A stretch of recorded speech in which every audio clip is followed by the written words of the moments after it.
Alright guys, welcome back to another Destiny 2 video. In today's video I'm going to start out showing you what this looks like in action. This ridiculous build. This centers around the Starfire Protocol and its inherent perk that effectively, gives us all but infinite fusion grenades, which is pretty ridiculous. So that was the tail end of a first swarm. I'm just over here on the moon. There's not a ton of people up here right now. So I am going to pop over here, wait on this next wave to start, so you will see exactly what this looks like in action. It is pretty ridiculous. There have been a lot of changes. Obviously, with Lightfall, they got rid of the wells of radiance, and now there's different types of things that do the exact same thing in the game. They fulfill the same function. So we're just going to start throwing and throwing again, and look at that, throwing again. And this fire sprite, that is basically the new replacement. My well is back up again, so we may as well just throw a grenade, hit this guy, throw another one, wash, rinse, repeat. Well is still up, kill that guy. Look, we got us another one over there. Boom, boom, boom, throw the well back down. Keep shooting. Stick him with the fusion grenade. Do a little finger snap. Throw the well back down. Throw another grenade. Throw another grenade. Throw another grenade. Throw another grenade. And yeah, this pretty easily showcases exactly what this build is all about. It is basically an infinite grenade loop. It's nearly instantaneously infinite. You are just absolutely slaying everything. The key to look out for is picking up fire sprites when they drop, orbs of power, obviously, depending on your specific loadout setup. But you do have the ability to move around. I like to hang out in the rift since I'm a solar player, but you can move around to pick up the orbs of power, and you can move around to pick up the fire sprites. So that gives you an idea of what this looks like in action. Let's jump into the build itself. I'm just going to head back to orbit because we don't need to do much more here. So this is the Infinite Fusion Grenade Starfire Protocol build. And there's a lot of ways that you can do this. There's a lot of setup for this, and you do have a lot of leeway, but I'm going to walk you through my specific setup and why I have what I have. So let's first drill into our subclass setup. Empowering Rift. I normally use a Healing Rift, but Empowering Rift synergizes with the exotic chest piece that we're using. I keep my Burst Glide, Incinerator Snap. You know, if you prefer the other one, you could do it. I just like that this can hit multiple targets. And obviously, Scorch and Ignition does play a part in this. And then here is our Fusion Grenade. That is a grenade with already a default pretty low cooldown. It's basically a sticky grenade, and it applies Scorch on detonation. Our aspects: we're keeping Icarus Dash. That's a quality of life item, so we can quickly dodge while airborne. So you jump and use B, and then we can dodge. And then we're going to pair it with Touch of Flame. For us on this build, it's related to fusion grenades, and you'll see down there, explodes twice. That is huge, guys. That is one of the keys to what makes this build so strong. It doesn't necessarily, make the grenade come back any quicker. That's all tied into the rest of the build. Now, I would also preface that you have a lot of leeway with how you want to build your fragments.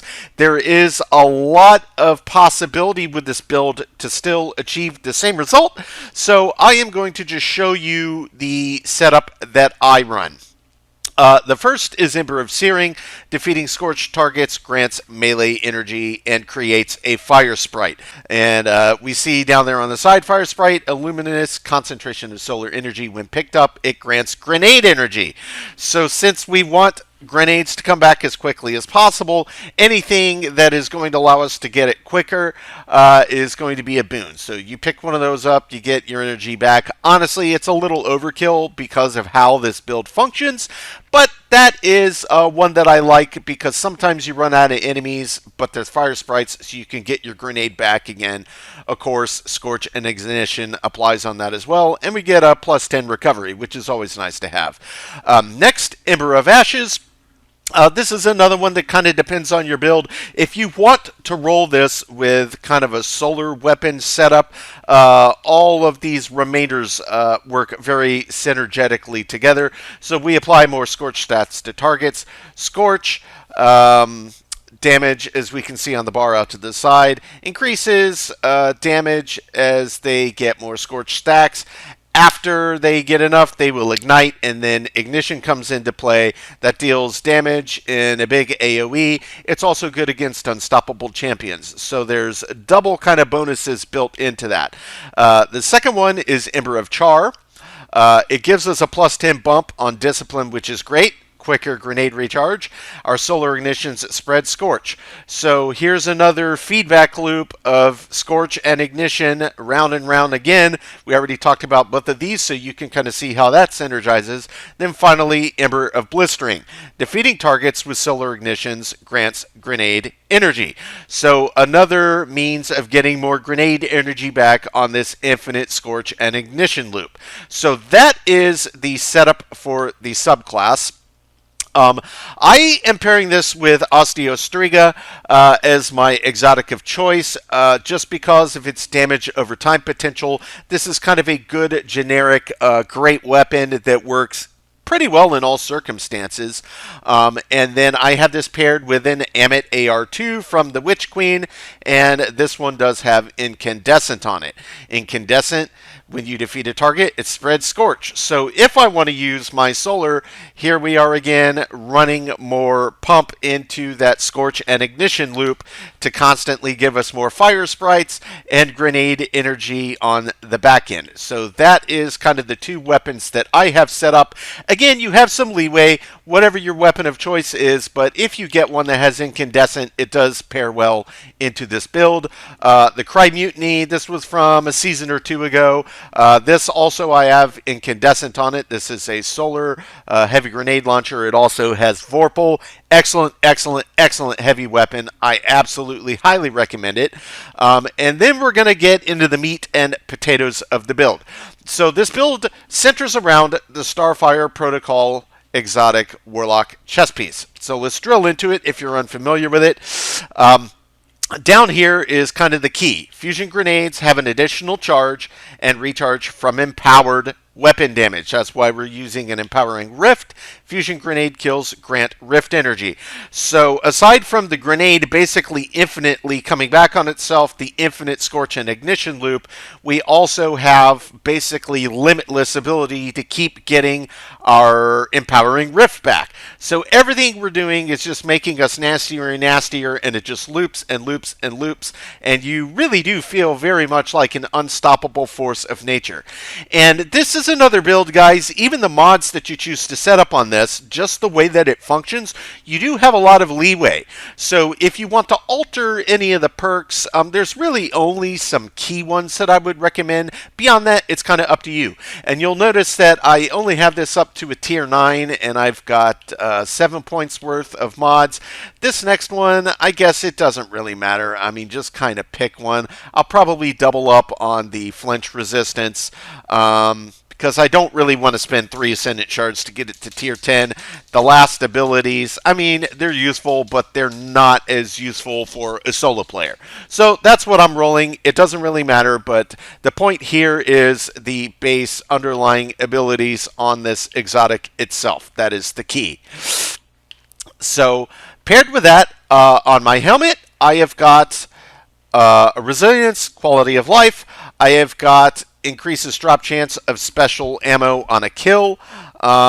doesn't really come into play for me on this build, so I'm probably actually going to swap that to heavy since I'm not using anything that requires special. I just forgot to reset it. We've got our harmonic siphon, rapid solar weapon, final blows create orb of power, which makes us stronger, always a positive, and then ashes to assets, we gain bonus super energy on grenade kills. So we're constantly getting grenade kills, and the super that I have set up is, of course, Well of Radiance, since that is arguably the strongest super in the game. Quality of life as a solo player when you're playing on legendary difficulty. I mean, this is just a great thing to have in the background. So that's my recommendation. Again, this is all through the lens of a solo player. But this also works well for raid encounters, dungeons, whatever. If you have your buddies with you, this build absolutely works beautifully. Second, down to the gloves, the mods we have set up. We've got our discipline slotted in on this one to just get the... In fact, honestly, it comes back so quickly, this is really probably a bit of a waste. I probably should just pump this into resilience. I'm going to make that change on the fly right now. It doesn't really matter, whatever your preference is there. But here... Grenade kickstart, when your grenade energy is fully expended, you get grenade energy back. That I'm always going to keep, no matter how quickly they come back, just because the boon is that big. Next, we've got impact induction, causing damage with a melee, reduces your grenade cooldown. Yes, we will, of course, be using our melees in the mix as well. And then finally, grant class ability energy when you cause damage with a grenade. So that is part of that loop of our infinite grenades. Also bringing back our Empowering Rift. So already you can start to see how this is set up. We already went over the mods on the chest. Don't need to do those again. Then we get down to our boots. Here we go, Resilience again. Down here, Absolution. Reduce all ability cool times each time you pick up an Orb of Power. Orbs of Restoration. Picking up an Orb of Power will grant you a small amount of energy to your ability with the least energy. That is probably going to be melee most of the time on this build, which is fine, because getting those back and letting us throw quicker is always going to be great.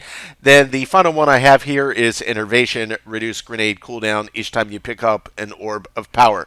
So we've got many, many means of constantly reducing the cooldown on the grenade, which is why I do kind of think that resilience is a bit more important on this. Plus, this specific grenade type already has a super low cooldown, and it's effectively infinite anyway. We may as well pump points into other stats here. So finally, on our bond, yet again, I've got a resilience mod here. Then we're going to jump over to Reaper. After using your class ability, your next weapon final blow spawns Orb of Power. Again, back into that Orb of Power loop. Bomber, reduce grenade cooldown when using your class ability. And then finally, a second stack of Bomber. And again, this is another one where there's a lot of ways you could do this. If you're playing with a group and you want to function more on, getting your healing back quicker, getting overshields back quicker, there's a lot of different ways to do it. As a solo player, this is the build that I like, and this is kind of the exact setup. But again, you do have a lot of leeway in this build. The key is set up Empowering Rift with Starfire Protocol. That is the main base key.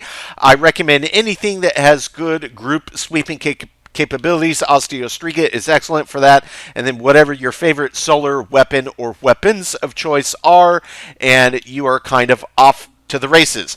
So that is the build, guys. You already saw what it did, and yeah, it's just a ridiculously good build. It works well in all situations, and you just feel like an unstoppable force of nature.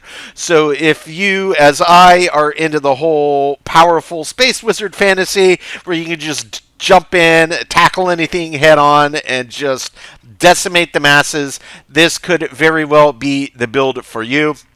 And I do, of course, recommend keeping your well super on for this build. Sure, you could use the sword-based side of it, but I do recommend just keeping the well for your ultimate here. But again, with that final tweak on resilience, we took off one of those grenade recharges. We will just quickly jump back over here to show how little of a difference that makes. All right, let me just get in position.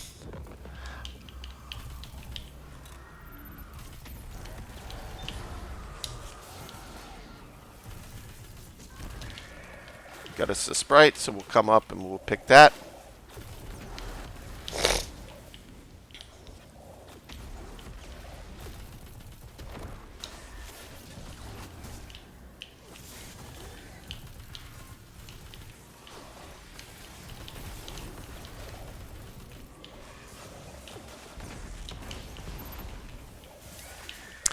And we've already got our super up, so we may as well throw that while we're in here. Oh, yeah.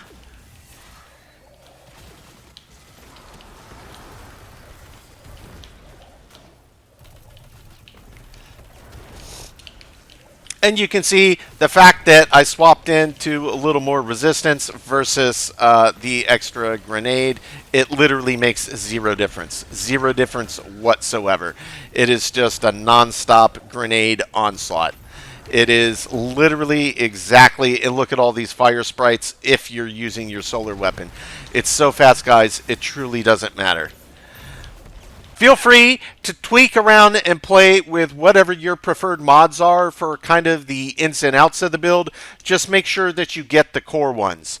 Make sure you have the right subclass set up exactly how you want. And then you can play around with orbs of power if you like. You definitely want to keep the fire sprites up. That is my recommendation. And again, you do have some leeway in the setup even on the subclass itself. But the ones that I set up work extremely, extremely well on this build. That is my recommendation. Alright guys, so that's the build. This one is super fun. It's one of my favorites.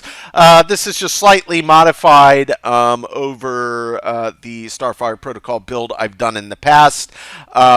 I do have other solar builds that are also really, really fun, but they're completely different from this setup, so it would be too long to put in a single video like I did Double on the Void, because the two Void builds in my last video are so similar, it just took a minute for the reset. But this one is distinctly its own thing, as is the second. So I will be putting out another one of my all-time favorite solar builds for Warlock, but this is easily the most useful. It keeps you on your feet, and it is basically just an infinite nade build. Throw, have fun, watch the explosions, wash, rinse, repeat. Guys, thanks so much for checking in. I hope you found this useful. If you have any questions or comments, feel free to throw them down. I will respond. As always, I appreciate you checking in, and we will catch you on the next one.